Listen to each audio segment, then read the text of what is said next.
اور جب خلافت کی یا اسلامی نظام کی بات کی جاتی ہے تو لوگ کہتے ہیں جی وہ آج کے دور میں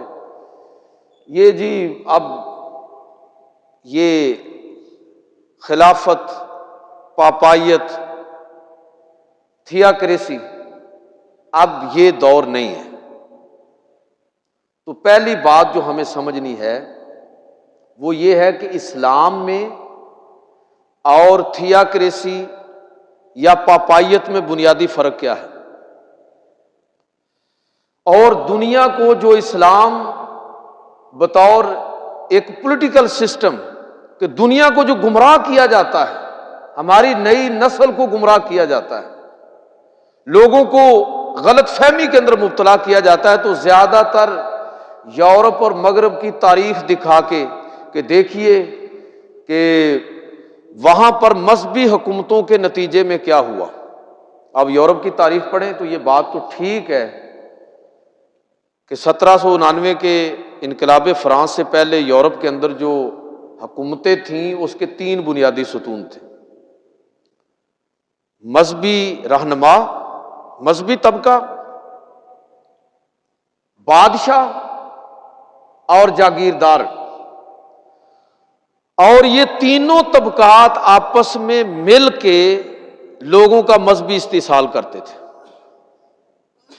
اور اگر یہ کہا جائے کہ اس میں سب سے خطرناک کردار جو تھا وہ مذہبی طبقے کا تھا۔ عیسائیت کے اندر جو پاپائیت کا تصور ہے اور پوپ کا جو سٹیٹس ہے وہ کیا ہے کہ وہ خدا کا نمائندہ ہے،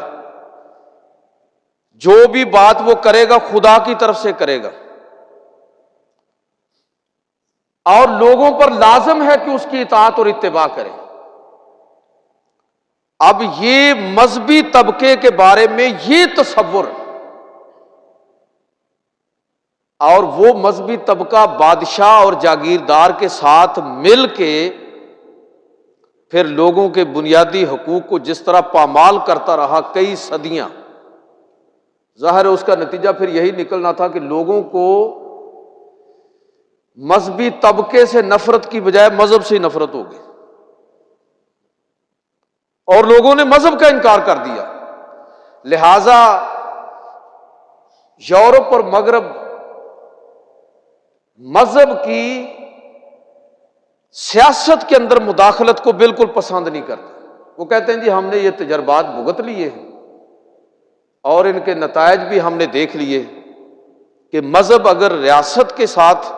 شامل ہوگا تو اس کا نتیجہ کیا نکلے گا۔ اور یہ بات ٹھیک ہے کہ مذہبی طبقہ بدقسمتی سے اگر وہی رول ادا کرے جو یورپ اور مغرب کے اندر پوپ نے کردار ادا کیا تھا،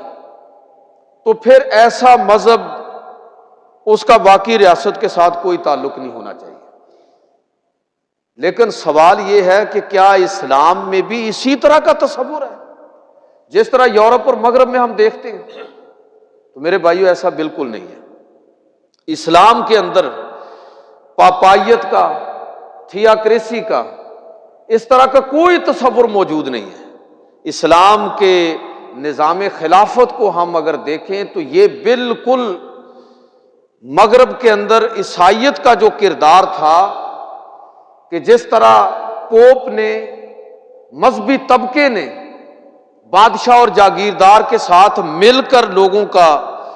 استحصال کیا، لوگوں کے حقوق پر ڈاکہ ڈالا اور لوگوں کو بنیادی انسانی حقوق سے محروم کیا، اسلام میں مذہبی طبقے کے اس طرح کے کسی بھی رول کا کوئی تصور اس سرے سے موجود نہیں ہے۔